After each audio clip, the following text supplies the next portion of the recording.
Bumisita si Vice President Sara Duterte sa Senado kanina para makipagpulong sa ilang kaalyado niyang senador.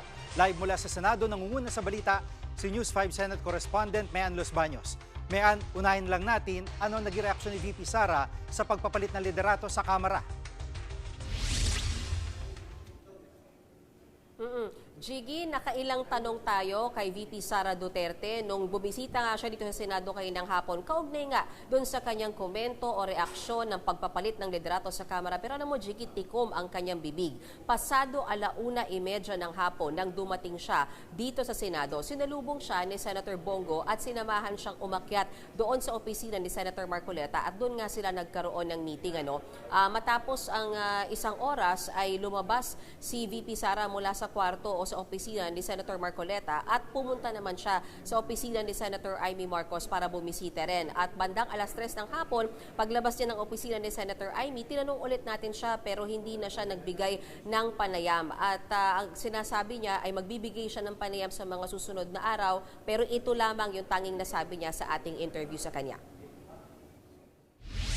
Boarding na kasi yung flight ko, tapos nag-promise ako na magsasalita ako ngayon. Kaso boarding na yung flight ko.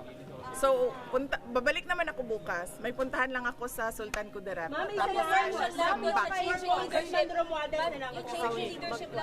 Tomorrow, promise.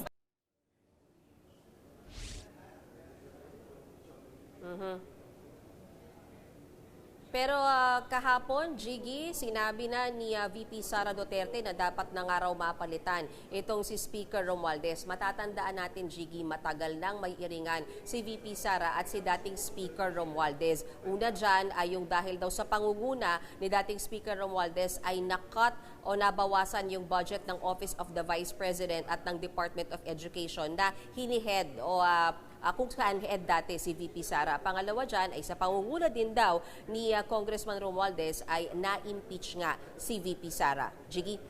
At may nabanggit ba ng tanggapan ni Senator Marcoleta kung ano na pag-usapan nila?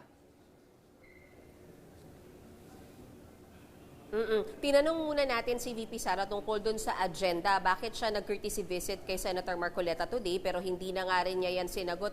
Pero sa opisina, galing yung statement sa opisina ni Senator Marcoleta at ayon sa kanila ay nag-express ng trust, confidence, and support si VP Sara kay Senator Marcoleta sa kanyang courtesy visit. Napansin din natin kanina, Jiggy, na habang nagmi-meeting si Senator Marcoleta at VP Sara ay pumasok din sa opisina ni Senator Marcoleta yung ilan pang mga taga-Duterte block, sila Senators Bato de la Rosa at Amy Marcos. Natanong naman natin si Senator Bongo tungkol saan ba yung usapan na yan. Hindi daw niya alam yung mismong pinagmitingan ng dalawa, pero silang dalawa ni VP Sara, si Senator Bongo at VP Sara, nagkamustahan lamang daw, Jiggy. Yung pagbibitiw bilang speaker ni Congressman Romualdez, may reaksyon na ba yung mga senador?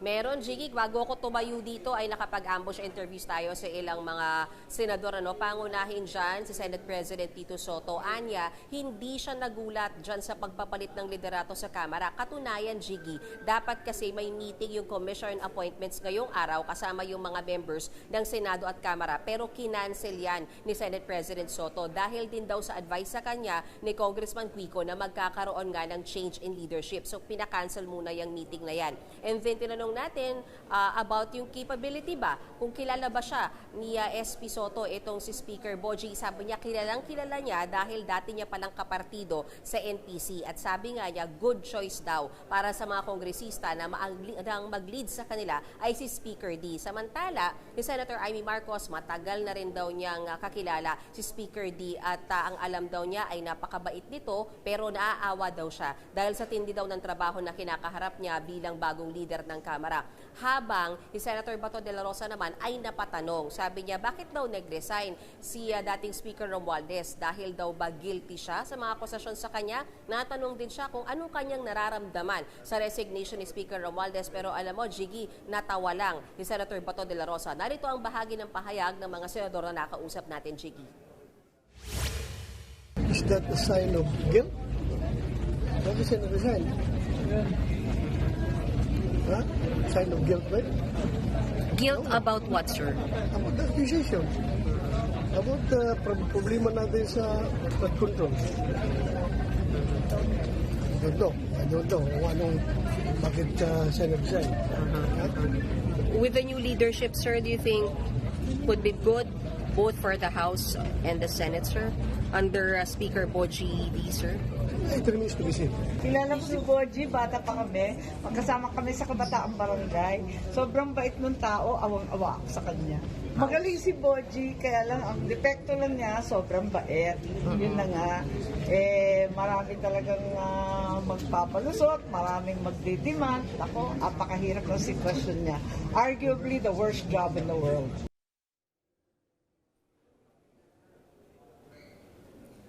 Jiggy, maging si dating Senate President Chis Escudero, may pahayag na rin sa pagkakatalaga kay Speaker Boji D at ayon sa kanya ay sana mauwi sa totoong reforma yung pagpapalit ng liderato sa Kamara at huwag daw sanang mawala yung atensyon ng taong bayan sa mga totoong problemang kailangang resolbahin kabilang na ang budget at ilang maaanomalyang proyekto sa gobyerno. Balik sa'yo, Jiggy. Yan ang ulat ni Mayan Los Baños live mula sa Senado.